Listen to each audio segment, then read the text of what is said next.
Travis's previous company to Uber, or I should say his most successful, which was his previous company prior to Uber, peaked out at like 18 employees across Travis. Early years, he'd be the last person in the office. He'd love to have like doing the right thing, as cliche as it sounds, like should be a driving factor in the decisions the company is making. I didn't like how the show like went, how it was written, but if you had to pick one person other than Travis, who was probably the most responsible for the success of the breadth of Uber, it would be her and the team that she stood up. Nothing was more disappointing to me in the show, and maybe this is part of the reason why I stopped watching it when I had personal stuff come up, was it is hard for me to articulate how opposite to reality that conversation would have gone if it happened in real life. I was like viscerally disappointed and sad on Austin's behalf that she could have been portrayed so weakly in a way that just didn't match reality in any regard. Can you talk about some of the things that early on Uber did, which actually made Uber a very hot startup and very successful startup? I think it's one of the successful startups of all time, right? Can you talk about some of the instances or some of the things that Uber actually had, both from the kind of impact it did, also the kind of like people it had and the kind of approach it took? Yeah, I would say it's interesting. It's funny. I go back and forth on this in terms of, like, are there specific things that we did by design as a company that led to success? Or was it just that we leaned so hard on like a great product market fit, like a real need for something in the world that was kind of like, it was something people were visceral about already. You know, if you asked anyone 15 years ago, like what they thought about taxis and how easy it was to get around their city, like everyone kind of said it sucked. It's terrible. It's not a fun part. And so it's like we already had a leg up by introducing a better product. And so on one hand, like the product sold itself, right? Like it took us years before we did any major marketing campaigns of any substantial spend. On the other hand, we had to do a lot, especially on the technical and operations side, to kind of manage the growth, manage that business, manage expectations with customers, frankly, as we were figuring things out. And so I don't know, I try to be careful not to ascribe too much maybe in either direction. It wasn't purely luck, for sure. We worked pretty hard, but it also wasn't purely hard work. Like I do think that there are products that just do or don't resonate with the world. And if you're building the wrong thing, you could try as hard as you want and put in 20 hours a day, 6 days a week. And if it's the wrong thing, it's not going to matter. And so, so I want to kind of hedge maybe any answer that I give to just say, let's be careful about how much we're attributing to what. I will say, if I had to kind of underscore maybe some aspects that toe the line between those two sides of luck versus hard work, I would say, we talked about this last time, I think, one of the early on responses we had to regulatory challenges was trying to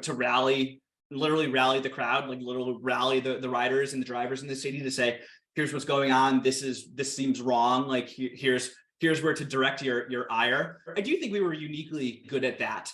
And part of this was for sure leaning in on the fact that riders and drivers seem to like the product already, but it was also perseverance aspect of it, or kind of a principled confrontation aspect of it, where we weren't, contrary to some people's opinions, we weren't just like bull rushing into every city just for fun and to really make a mess of things. Like we came from a principled perspective of, yeah, people want this. Not only do they want this, but we think this is a good thing. Like we think this is an unequivocally good thing. That driver being able to turn on, Travis on occasion would talk about it as like an ATM in their pocket, right? Like they have their phone and they can just turn it on and make money. Like that is a good thing, right? I think we could probably agree that's a good thing, unless the costs that are externalized are really terrible. On the rider side, convenience to move around with transparency in pricing and protection, safety, like that's a good, the cities should want this, right? And so coming from that principled perspective, I think, health like was made it kind of easier to lean in on where we thought public momentum and public sentiment could be, even when that was kind of in opposition or running up against a current regulatory regime. I just remember Travis early on, maybe it was in response to some Q&A or something about a regulatory issue and an all hands. I just remember him saying, he kind of sits back and he goes, you mean to tell me that two consenting adults can't choose to exchange money for sitting in the car together and like moving across town? Like, what do you mean what is the argument that should be illegal? We're not talking about like taboo topics like sex work, prostitution, or drugs, or things like that, where like maybe you could take a principled approach on the other side. But two consenting adults can't sit in a car together, drive across town, and then exchange money for that transaction. Look, are you insane? He didn't say the "are you insane" part, but like that's what goes through my head. Like, are you insane?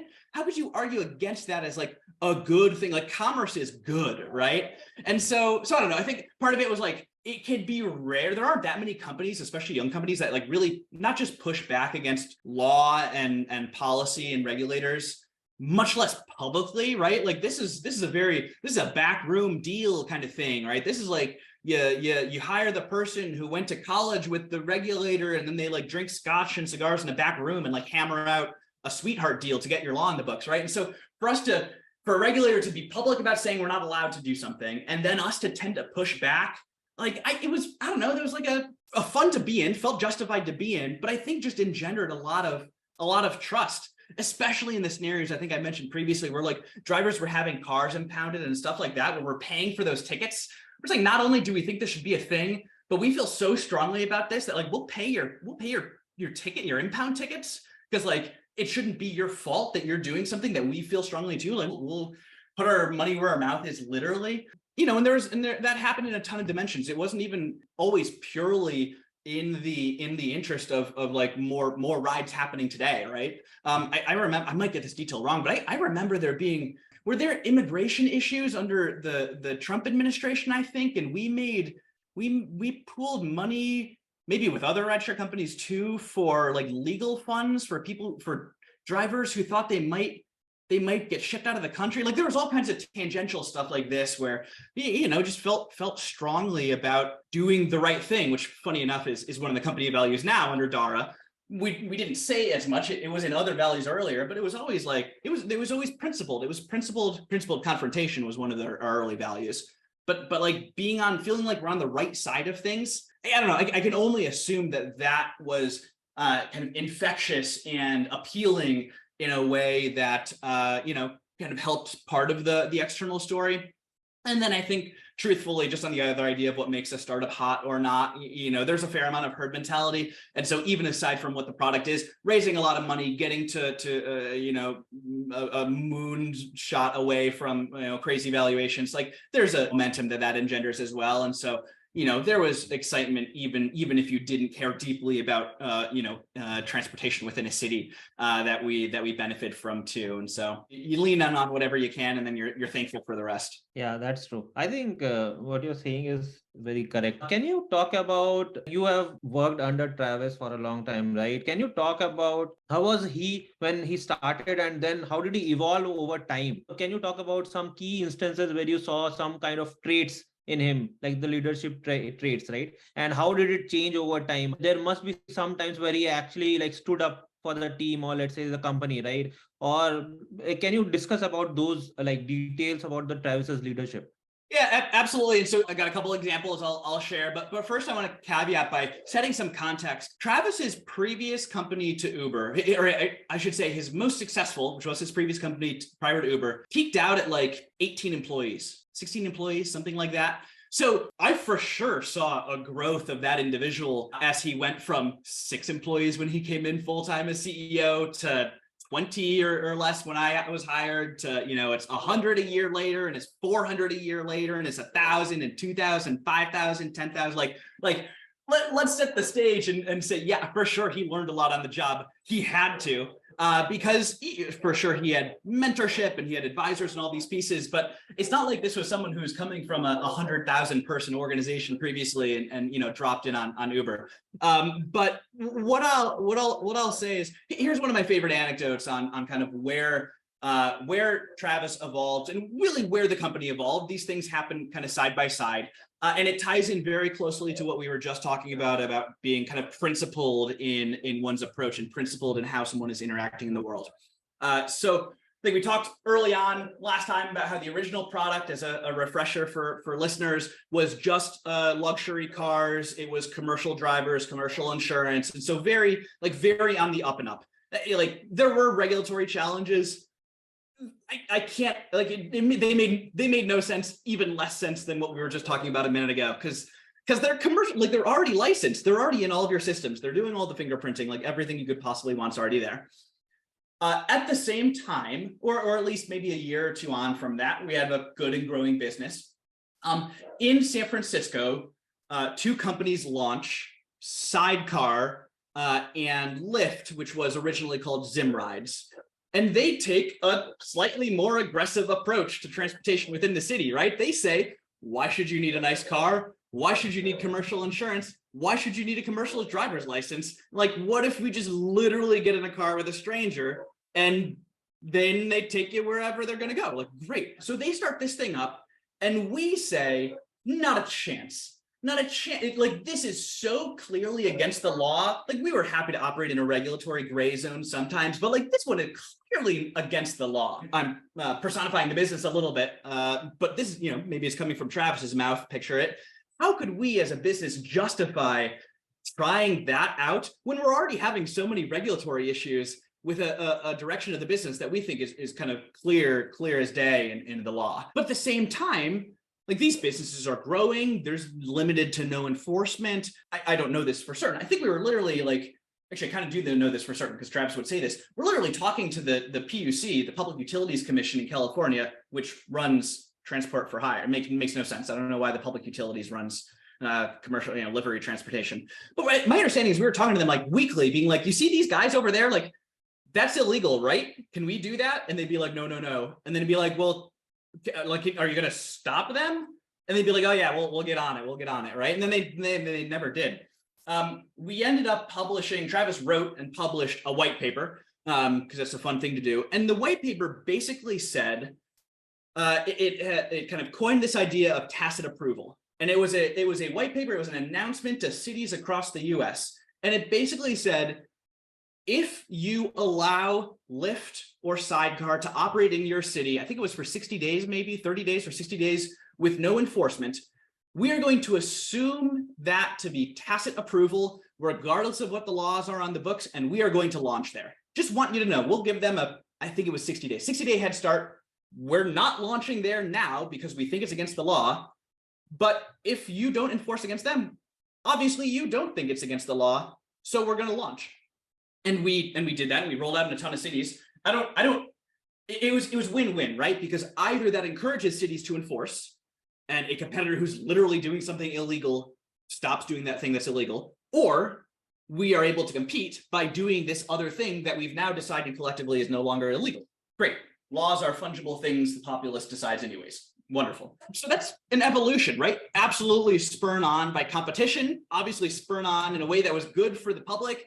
Cheaper rides, different cost bases for these drivers, a larger expanded rider and driver base.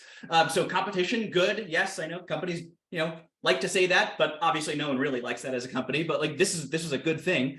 But a tactfully different approach. And I'm sure a number of lawyers internally said, like, this is really a high risk thing to do.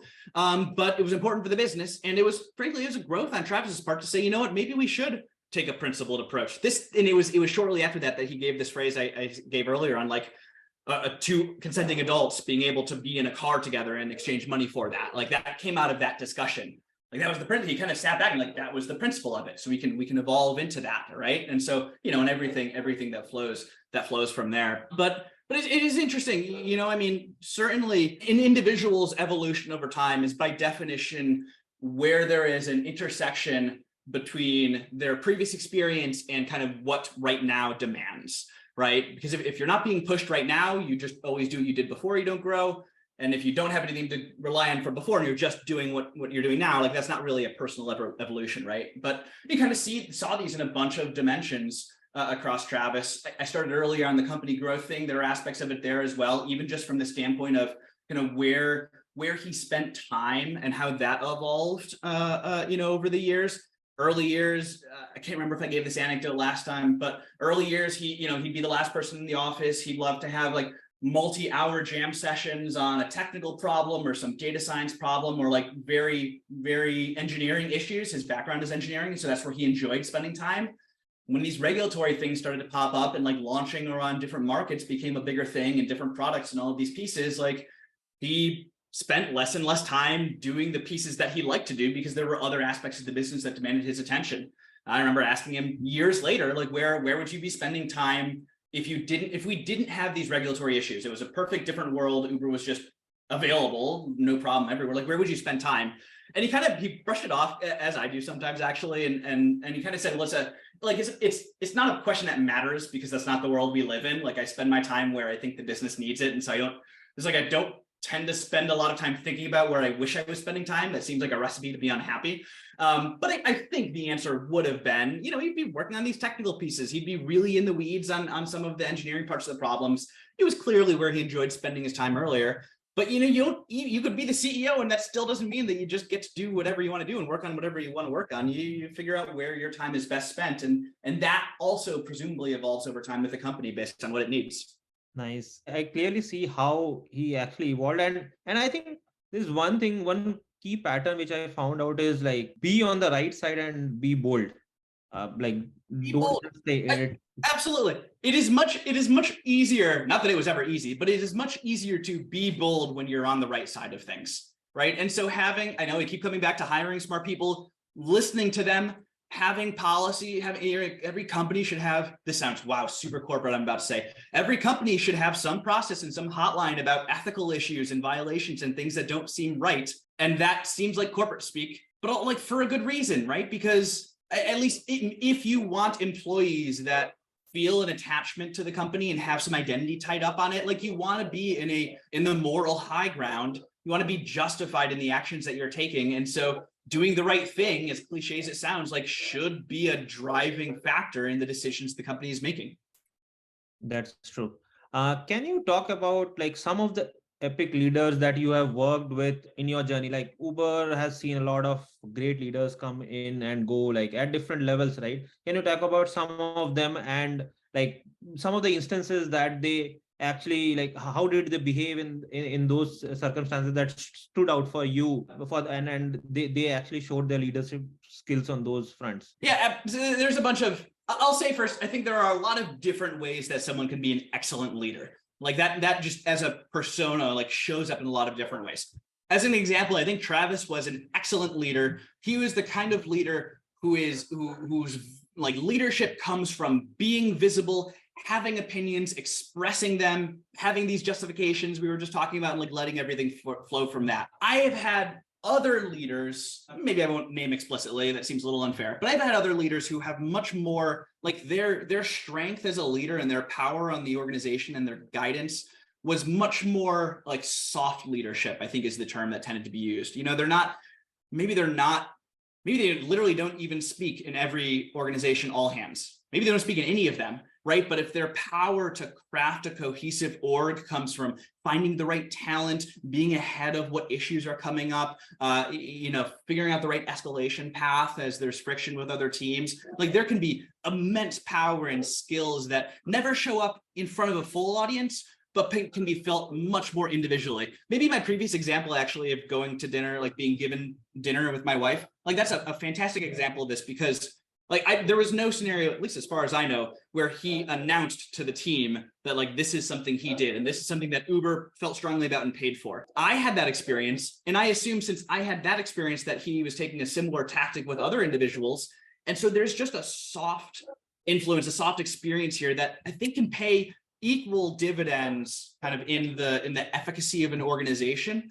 And so maybe my first thing for people is don't over-index as you're looking for examples of what a good or bad leader is. Don't over-index on just the good leaders that you see the most, because that isn't the only powerful kind of leadership.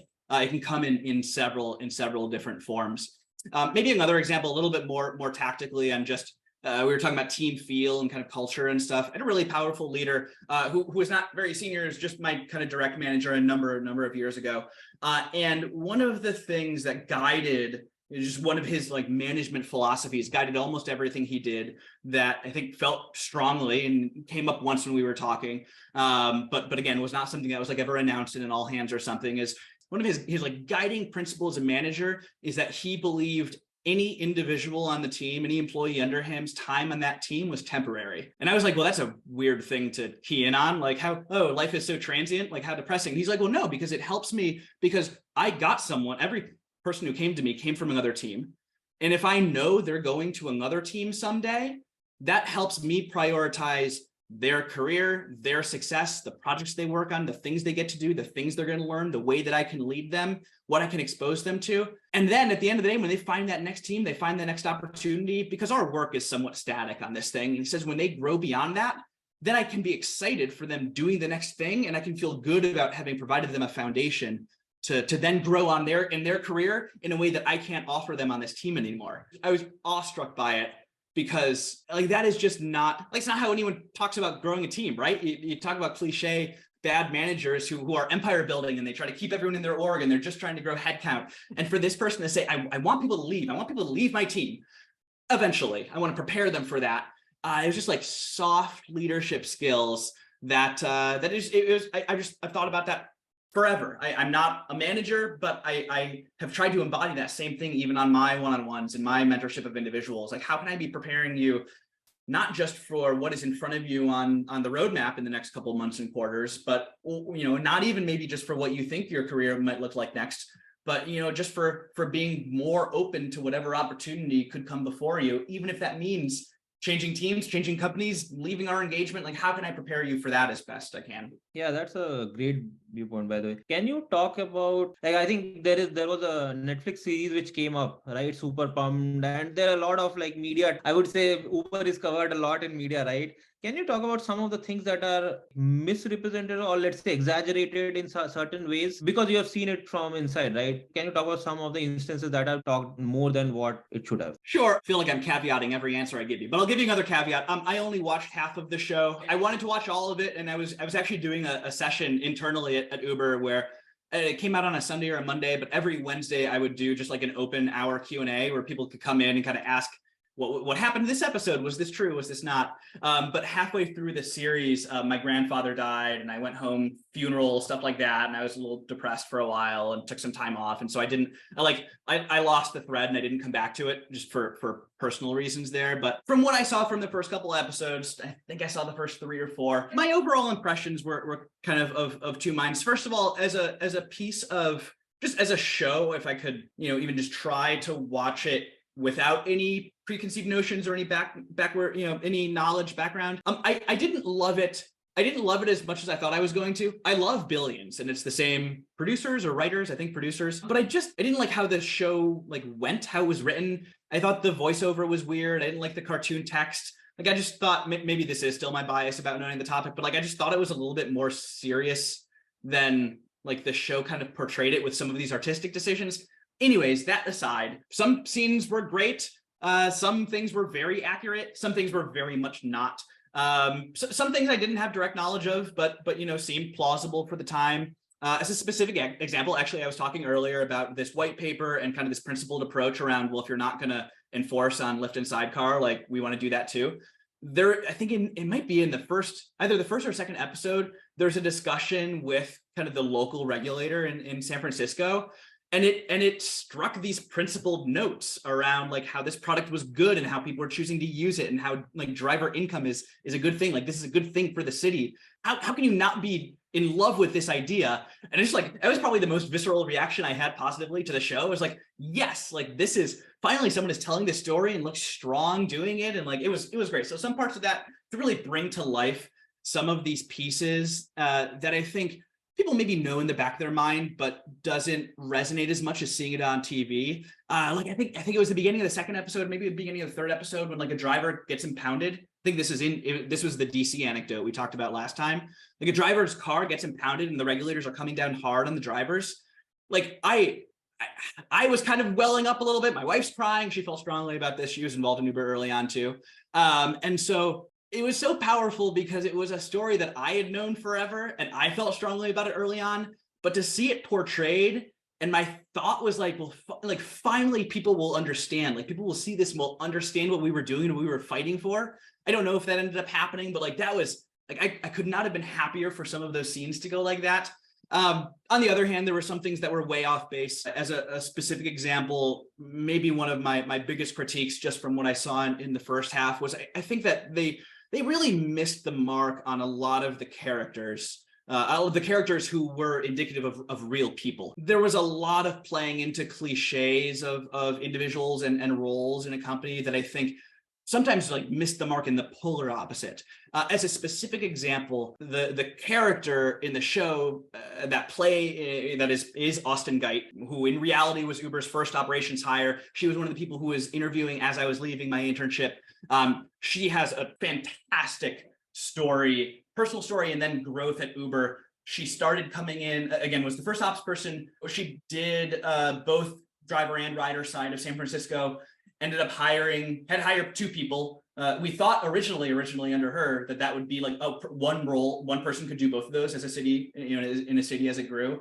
But like that was just not the case. She was just extraordinary. When she moved off of that to do launch, had to hire two people immediately to do that work. And then she ran the launch organization for years. And so she was in charge of these people. We were parachuting in cities across the world to like spin up the business. If you had to pick one, it would be unfair to, but if you had to pick one person other than Travis, who is probably the most responsible for the success of the breadth of Uber, it would be her and the team that she stood up and the impact that those individuals had on the business. Anyways, crazy powerful. She's just one of the strongest people I know from personal stories that I won't tell from her background.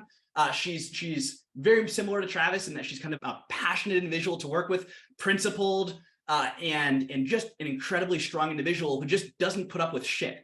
And will tell it to you straight and kind of does her homework and understands and believes in what she believes in and will push that forever.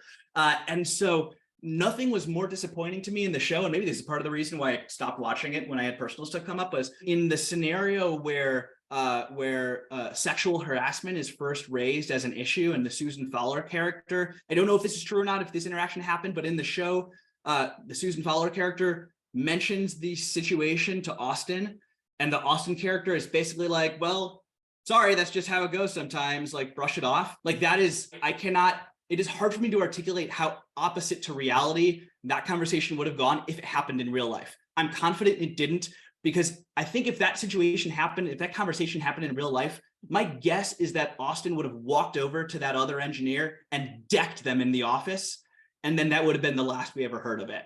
Because she's the last person in the world to be like, oh, I guess, women being treated poorly is just the way things go. Like, sorry about your luck, honey. And so stuff like that, that's an extreme example of it, but it fit the narrative of the show, and it played into a caricature that I think worked in the show, but was just so far away from reality. I was like viscerally disappointed and sad on Austin's behalf that she could have been portrayed so weakly in a way that just didn't match reality in any regard. And so just like, it's one thing to take some artistic license, let it match a storyline, fine. But to hit like polar opposite of personality traits of an individual in a way that I find like damning, it was just incredibly disappointing. Yeah, thanks for sharing this. I think it's very important. I think when Austin sees this, I think she'll be happy that her side of the story also is coming out. I hope you enjoyed this episode, and we'll continue on this journey in the next episode. If you liked it, please consider liking, sharing, subscribing, and turning on the notification bell so that you get notified when the next episode is up.